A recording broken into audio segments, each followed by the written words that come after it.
It took snipers, helicopters, and fast attack boats to recapture this German ship and save the crew of the Magellan Star. The actual assault is so fast and loud, it's hard to bark a bunch of orders, so a lot is mapped out before the assault teams leave.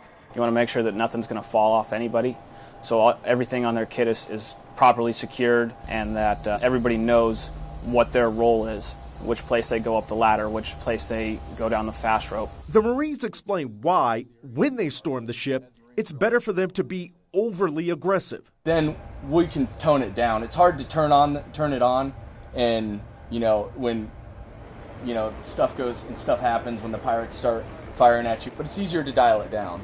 But that doesn't mean going in guns blazing. There's a legal side to this whole picture that the average person doesn't think about. Even if the pirates violate the rules of engagement, they're still just suspects. Even though deadly force may be authorized, we really want to exercise that discipline restraint. We don't want to escalate it unnecessarily. The team study schematics of the captured ship and get as many eyes on it as possible. Compared to the smaller hijacked boat, which sat close to the surface of the water, the sheer height of the Dubuque gave snipers, spotters, and other officers a unique vantage point on what the pirates were doing below. One time we had actually observed one of them laying down and pointing a weapon at the ship, the Dubuque.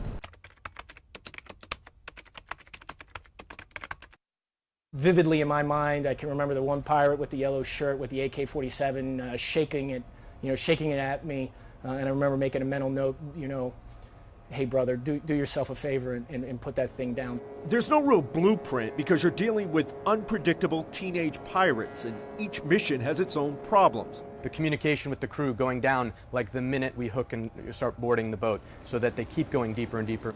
So in this case, it took sailors and Marines 4 hours just to find the crew. They had barricaded themselves so deeply in that ship. The pirates also sounded the horn on the Magellan Star to try to disrupt how well the assault teams could talk to each other. It was incredibly loud. In other words, these teams learned real-world lessons that they're now able to pass on to some of the anti-piracy teams that are going to relieve them. Chris Lawrence, CNN, Los Angeles.